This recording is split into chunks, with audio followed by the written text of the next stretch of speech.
In the plains the grass grows tall, since there is no one to cut it. There is no one to water it either. Vera Nazarian. Welcome to Warfare, Advancement, and Revisionism. My name is Preston Floyd, and as always, I am your host.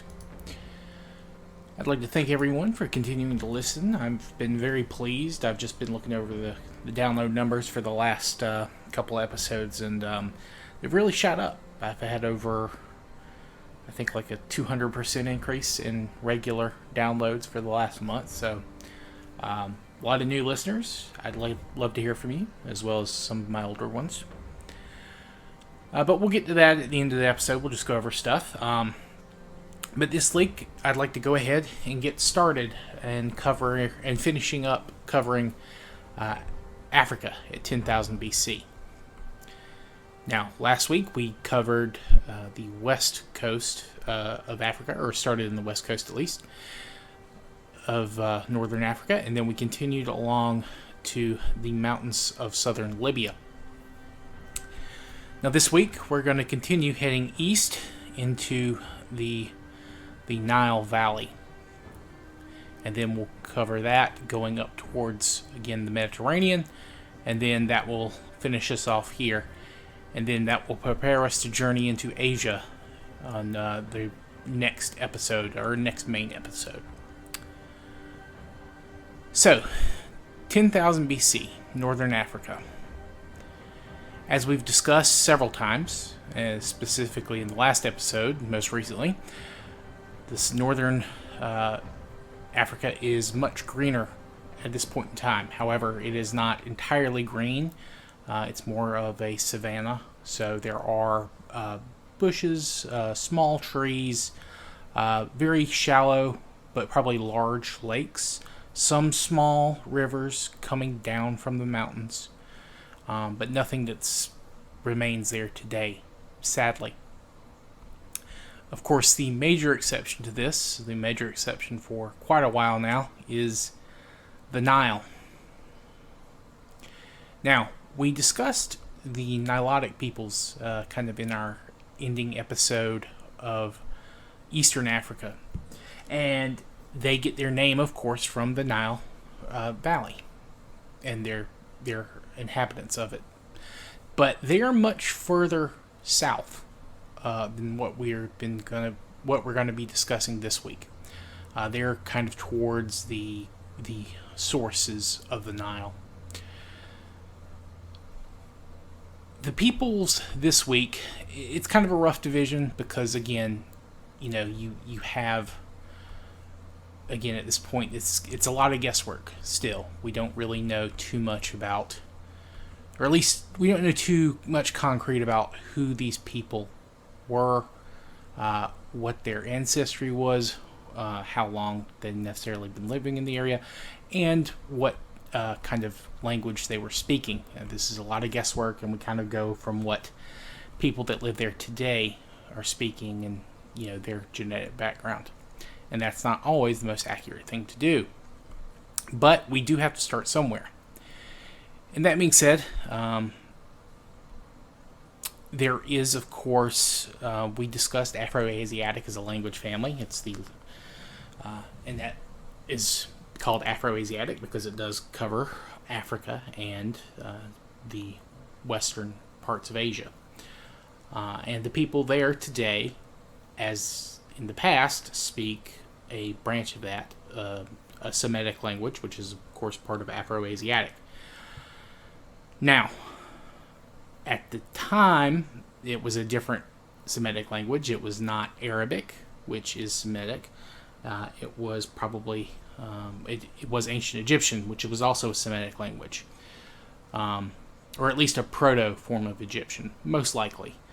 Of course, it could also be a Nilotic language that eventually gets replaced by the Semitic languages. So, there are a few options. However, now I'm going to kind of shift focus less onto a hypothetical language or, a proto-family. Because, again, it's not a lot to work with. And I'm instead going to be focusing on a material culture. Now, This is not the oldest material culture we found. There is evidence for slightly earlier ones. I mentioned some of how their tools have been produced in earlier episodes, in like some of our first ones.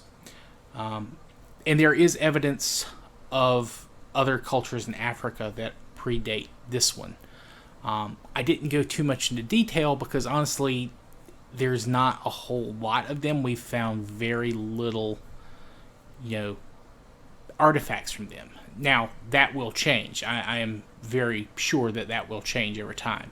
They're diving so much more into this area in terms of study of archaeology.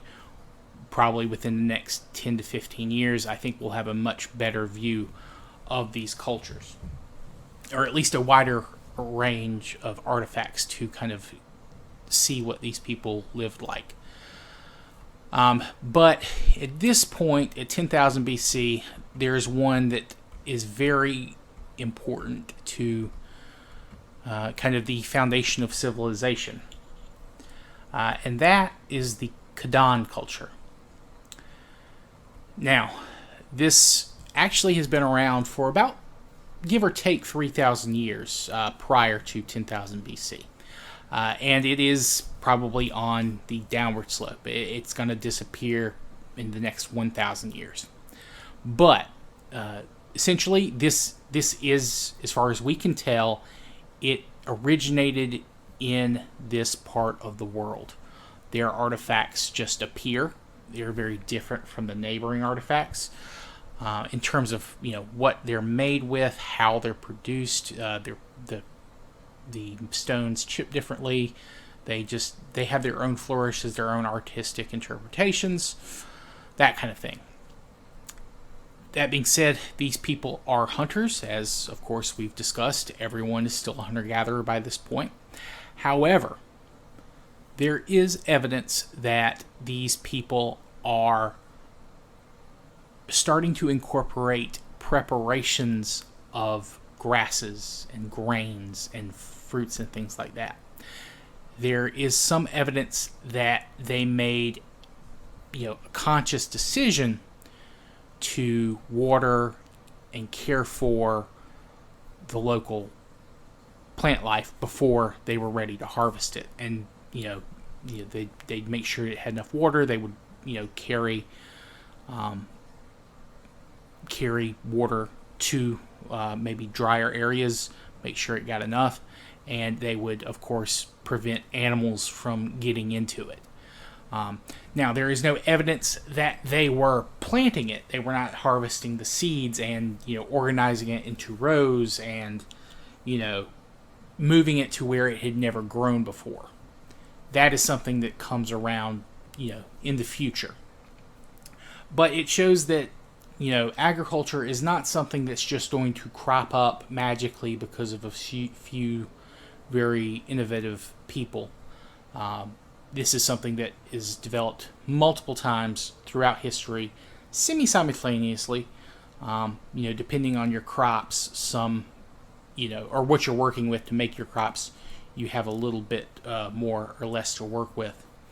And it's probably very similar, oddly enough, to the domestication of animals. We've, of course, already domesticated the dog at this point.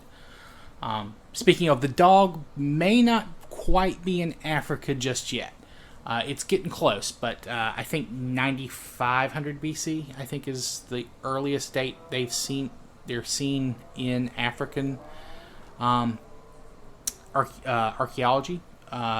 But they are a group in Africa, will eventually be domesticating their own animals in this region. And you'll see wider domestication worldwide. And the domestication of or grains, grasses, plants, whatever, it's going to follow a very similar process to the domestication of animals. It starts by just us living close to these food sources, us picking out animals that are easier to hunt, or maybe culling weaker animals, maybe even, trying to lure them in with bait and then just taking just enough at first. And then for grasses, it's a very similar thing. We're living close by, we're passing through areas, we know there's good food sources there, so we just want to make sure when it's time that there is going to be food there always. Because megafauna has died out, hunting is becoming much harder, at least out of Africa. In Africa, probably not having to worry about it too much just yet. Africa, again, kind of gets spared the worst of the megafauna die-off. But I'm kind of rambling. Let's get back to the Khadan culture. Now, as I said, this was a homegrown evolution of the people who had lived there. And this is kind of situated in Egypt, between, if you look at a map today, it would be along the Nile River between Aswan and Wadi Haifa. And that would be between the first and the second cataracts of the Nile River. For those that are not aware, a cataract, when referring to a part of a river, is essentially a waterfall. It's where the water basically irreversibly falls down to feed into the flow, which of course eventually empties out into another river or the ocean. And the cataracts for the Nile are based from south to north. So the first one starts further. I'm sorry, I've got that backwards. Upper and lower Nile in Egypt. It's reversed of what you think. Aswan is in the south of Egypt, and that is the first cataract. Aswan is located at the first cataract, and then as you go south, you get the second, which is just south of Wadi Haifa, which is actually now in the Sudan. So this culture actually spans very southern part of Egypt and the very, very northern part of Sudan. It's just a sliver of the modern country of Sudan. And then, of course, there are six cataracts in total of the Nile, and they go further into the Sudan, but there's no evidence that the Khadan culture goes that far south. But there are some very interesting things that these people have that you might not expect hunter-gatherers to have. They have a large number of grindstones, and the blades actually have, that we found for these people, have a lot of silicate in them, so they have like a very glossy kind of film over them. So it could be, evidence of them cutting grasses, kind of like a rough polishing. And in fact, I think some people have suggested that this may have been like a very early version of the hand scythe, and that's going to go extinct for a little while in Egypt before it's brought back in by another group that we'll get into later. And there is also evidence of our first kind of organized warfare. Again, my theory for all this show is that any kind of contact that has been violent between humans is either opportunistic or just out of desperation. It's not like a planned tribal conflicts for the most part. But there is evidence of very intense tribal warfare. I think 40 to 50% of the people that they found buried in this kind of border area shows that there are fatal wounds of some type, either projectiles, maybe spears or darts or arrows. But, and again, this is another thing. This is evidence of burial and ritual burial at that. So probably some type of afterlife is very, very possible, or belief in afterlife, I should say. So, that is something that is new.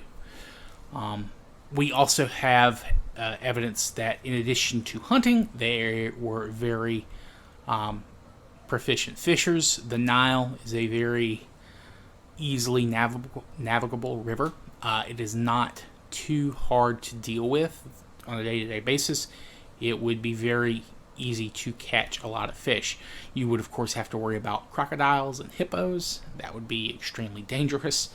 But, in times of heavy rainfall, in the flood season, would be very nice fishing, most likely. And that's something that we will get into in much more detail in the future. But the Nile floods very regularly. It floods. As far as I know, it's never not flooded, at least to a point. Now, that is not to say that it always floods enough to produce enough food for everyone, but it floods regularly. It's just a question of how much it floods. But there's a reason that Egypt was so stable and prosperous and peaceful for so long, and that is because of the Nile. Now, as I said, the Khadaan culture, they're probably starting to wind down at this point. Why? We're not sure. Perhaps it was an issue of them not, of overeating these grasses and grains and not replacing them. Well, that is a possibility.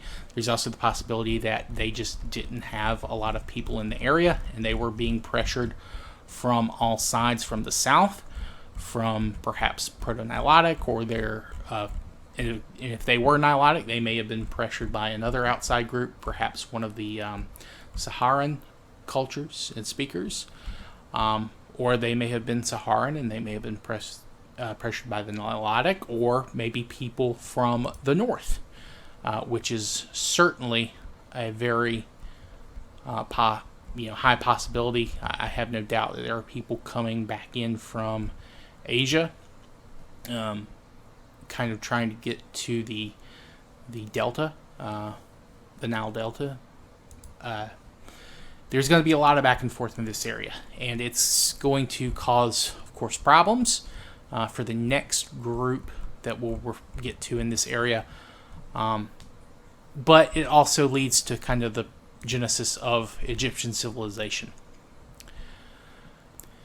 Now, there is an alternate theory or storyline here that I do need to go over, and that is there was another group that preceded the Khadaan.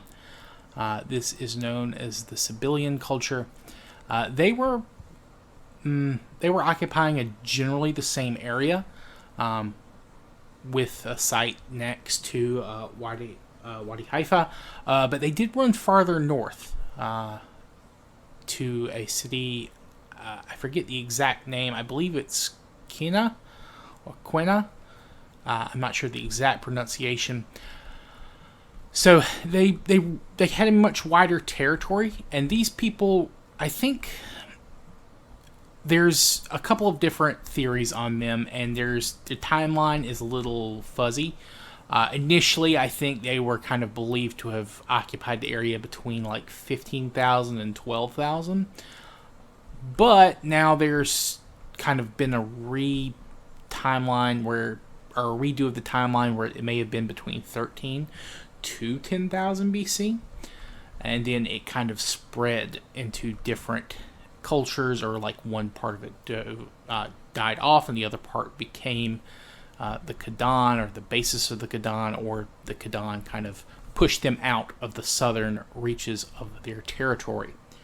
I personally believe that they probably had that earlier date, if anything, and they probably died out before the Khadaan rose, and basically the Khadaan kind of either descended from them or kind of took over the area just in terms of time frame. There's about a 500-year gap between the Khadaan's emergence and the Sibyllians' end. So I think it's probably remnants kind of reestablishing and maybe readapting to a more nomadic lifestyle as opposed to this kind of semi-sedentary society. But that's just a theory on my part. The civilians, I believe, had much more flint used in a slightly more traditional manner, kind of like the I'm going to butcher the pronunciation of this. The Levallois technique, which is one I discussed in one of our very earliest episodes, basically that stone napping, where you chip out the kind of the outline of the stone you're trying to get, and then you bang that rock that you've chipped out the outline onto another stone. The Levallois technique is used for a long time period in the Stone Age by virtually all humans.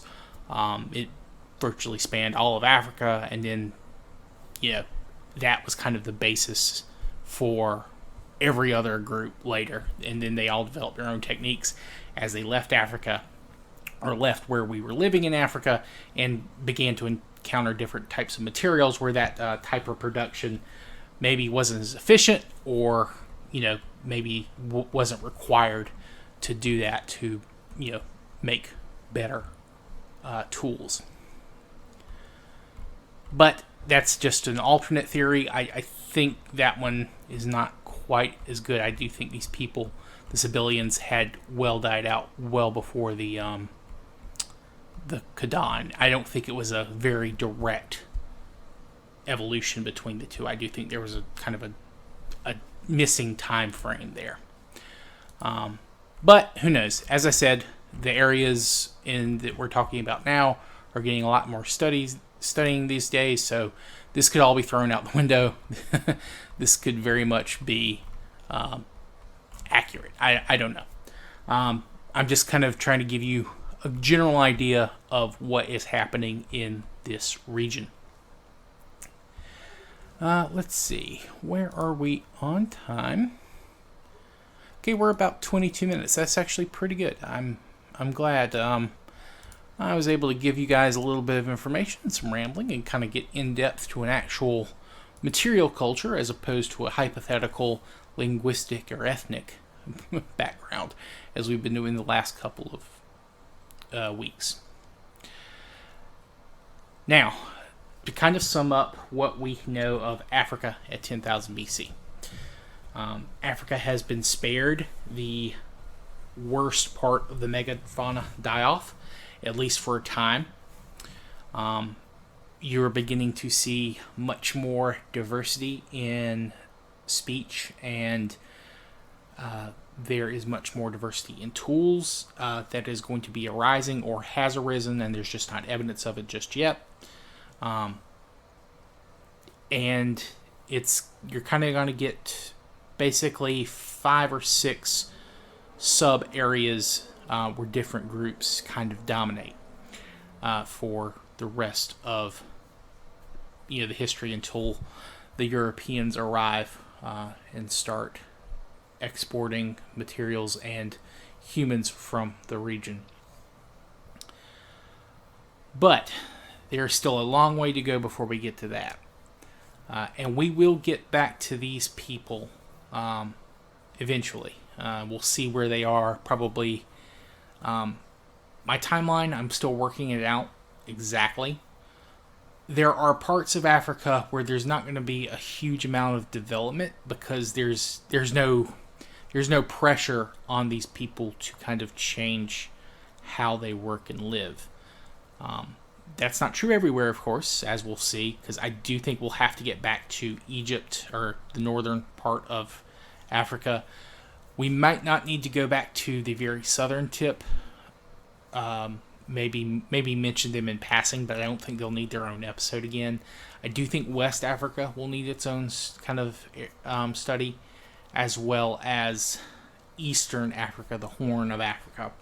But Central and Southern Africa, they probably won't need too much to go over because, again, they don't have these pressures due to lack of resources to worry about that other humans do. And we'll go into the worst of that in the next couple of episodes, because humans very much are creatures of habit, I feel, and we also like to work smarter and not harder if it can be helped. But when that's not possible, we can be very ingenious, and I think that is one of the things that kind of happened and kind of caused human civilization to advance. And I say civilization with a capital C, not that there's anything wrong with being a hunter-gatherer. It seems while it's probably not an easy lifestyle, it does seem to be one that is at least healthy. And as we kind of investigate genetics, it seems to be one that's, while it can be violent, is not quite as dangerous as you would expect. Again, the Khoi and the San peoples, they have far less bottlenecks in terms of populations than these other cultures do, due to either war or disease or famine, which is all a part and parcel of the domestication of animals and crops, which is going to be a very big part of our story going forward. But yes, so next time we meet, I'm going to be going over Western Asia, the Middle East, as it were, the Arabian Peninsula, the Levant, whatever you want to call it. There are a number of material cultures we can get into, and these people are slightly ahead of the Khadan culture in terms of domestication of animals and crops. And I say slightly, I mean that very slightly, probably only a couple hundred years, maybe 1,000. But again, that's mainly because they had to be. It's not something that you would necessarily do if you have a ready supply of easily huntable megafauna. But due to climate change at the end of the Holocene, that is kind of what they're having to deal with. So we'll get into that the next time. And I say next time and not necessarily next week because, for those of you who are not aware, it is the 4th of July next Monday, I believe, from when this is being recorded. From when this is going to be released. I am going to be out of town with some friends. I will be basically out of my city from the 1st through the 5th. So I will not have an episode up next weekend. But when I return, that following week will be in Asia. So plenty of time to get your questions in or feedback. I do like hearing from fans, and if you, again, I do like constructive criticism, constructive feedback. If you have any legitimate questions, or even if you just want to say you're enjoying the show, you can reach me at the podcast's email at waradrevpod@gmail.com, and that's waradrevpod@gmail.com. And of course, I'll have my Twitter account linked for the show in the description. You can reach me there via direct message. But yeah, I'm very pleased this show is starting to pick up even more. I mean, I thought there maybe be 10 or so people for the start, but no, I'm well above that, at least for weekly episodes. So I'd like to thank everyone, and I hope you continue to listen and enjoy, and I hope to hear from you, and I hope everyone has a good day tomorrow and for your rest of the week. So, thank you, and goodbye.